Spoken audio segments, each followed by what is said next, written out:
Good morning and welcome back to This Week of the Mohawk Valley. It is the Central New York Travel Show portion of today's program. We say good morning to Kelly Blazowski from Oneida County Tourism and happy Easter as well. Happy Easter, Jim. Good morning. Good morning. We've got a full house today, full studio.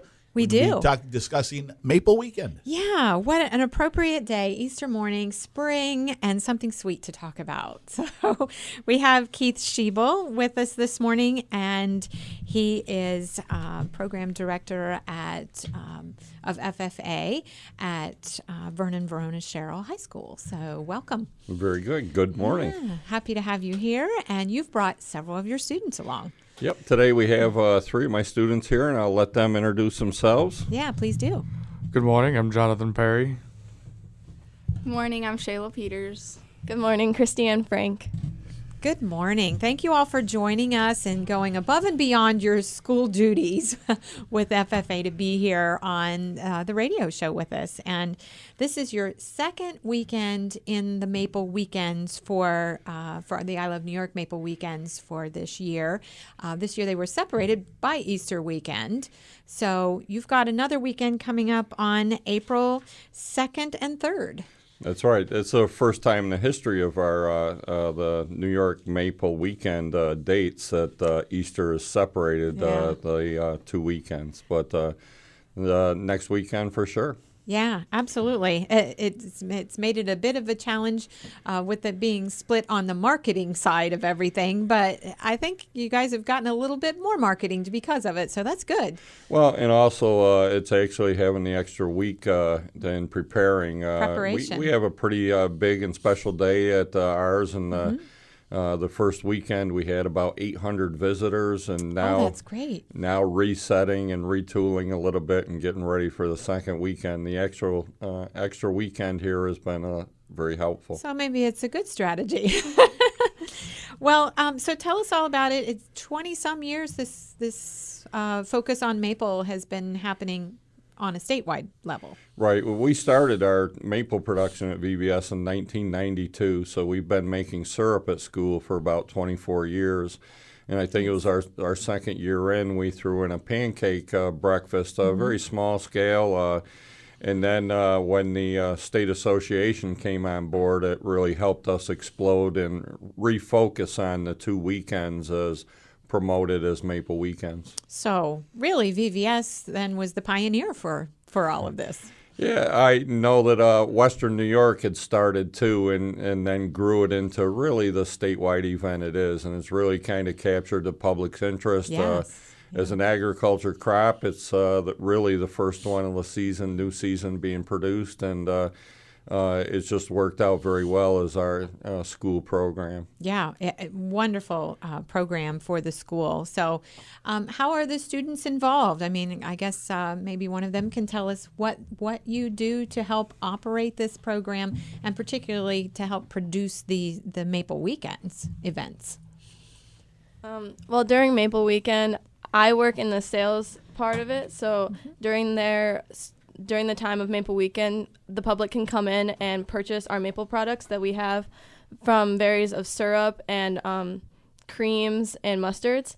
So I work in the sales part of it, and over the last weekend we had a lot of people come in and purchase our syrup. Excellent. And that it's all made by the program and the VVS students.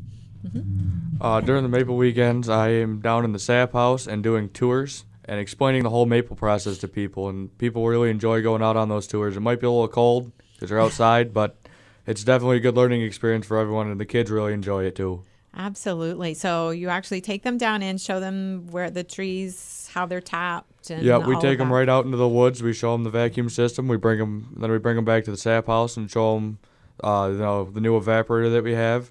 We also show them the old style, how the Native Americans did it too. Oh, excellent. So some history lesson in there as well. Yeah, very good. This year I'm working in the kitchen. We're actually offering something new. Previously we had 4 pigs as our animal science project. And so we processed them, and that's where our meat came from this year. So that's where I played a role. So that's what I'm doing. And then, of course, everyone, it's probably all hands on deck with the pancake event. So we had a mild winter this year. Does it have any effect on maple syrup production? Does that play into it at all? Yeah, it's been a extremely difficult season because of that warm weather. A lot of start and stops. A month ago when we started, we'd have a run on a weekend at ideal weather of daytime highs in the 40s and then freezing. And then unfortunately for maple production, it had gone warm for a while. And we're going to end up with probably an average crop for us after this week's boil. We have exceeded 1,000 gallons of production at our facility, so it's pretty significant. Yeah. And we're really toward the end of the season. These 60-degree daytime highs are fun for everybody except the maple producer. It makes it hard on the crop. Yeah. Yeah. So more about that pancake breakfast. When can the public participate, and just the details? When, where, how much, all of that. So for adults, it's $8, and for senior citizens and children, it's $6, and children under 5 are free. Mm-hmm.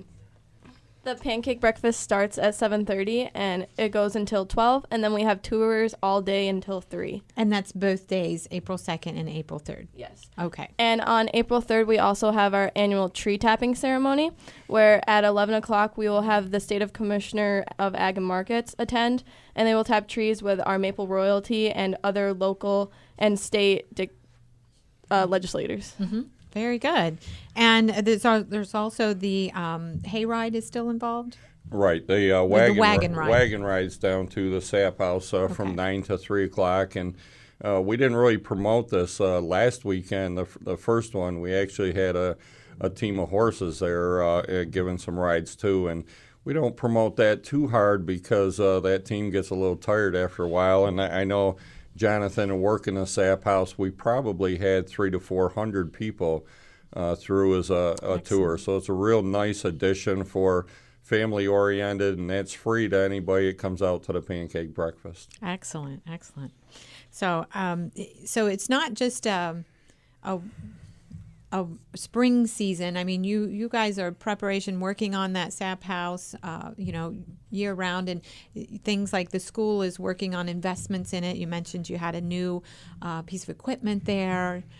So this is a real investment for the school district and the FFA program. I mean, it's a significant program that's not just a springtime thing. Right. You mentioned what Jonathan did. Our evaporator runs on biofuel of renewable willow, and we grow that right at school and chip it, harvest it, store it at school, and then use that as our fuel source for the evaporator. So 100% of our syrup is made from the wood chips that we burn from the fuel we grow. It's really a very unique setup and a demonstration of where biofuel fits in. Yeah, very green and sustainable.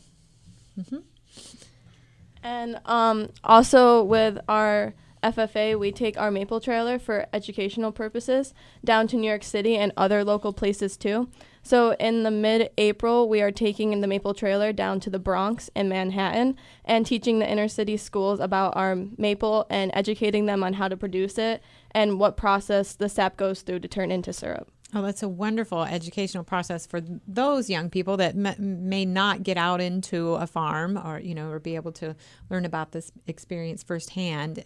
And great for you to be able to, take your team of students down and have them, put their promotional and marketing skills to work. So that's a wonderful, well-rounded program. Absolutely. Yeah. So again, let's go over what's going on. Two more things that people can do that are taking in the Maple Weekends, because you have two more supporters in this whole weekend. You have Tibbetts Maple. Their farm will be open in New Hartford on Tibbetts Road as well, April 2nd and April 3rd. They will be, of course, showing their process, and products that they have available are, of course, our maple syrup, granulated maple sugar shapes, and maple cream will be available for purchase. And then you can throw in a third stop at Shaw's Maple Production as well, and that's in Clinton. They're on Maxwell Road, and they'll be participating. They'll also have tours of their sugar house and samples of maple cotton. And they have a long list of products that they have, maple popcorn and mustards and cotton, as I said, and and maple cream. So all 3 locations make for a great tour this weekend. So we encourage everyone to get out and visit you. Get up early for that pancake breakfast. Go over those details one more time for our listeners. Yep, it'll be next weekend, April 2nd and 3rd. Pancake breakfast from 7:30 a.m. till noon. Price is $8 for adults, $6 for children, senior citizens. Under 5 is free. And then the wagon ride and tours of our facility from 9 in the morning till 3 in the afternoon. And, of course, maple sales are throughout the entire event. And this all takes place at VVS High School. Right at the high school, State Route 31. Excellent. Well, thank you, Keith. Thank you to your team of great FFA students. You're doing some great work. Thanks for having us in today. All right. Have a happy holiday.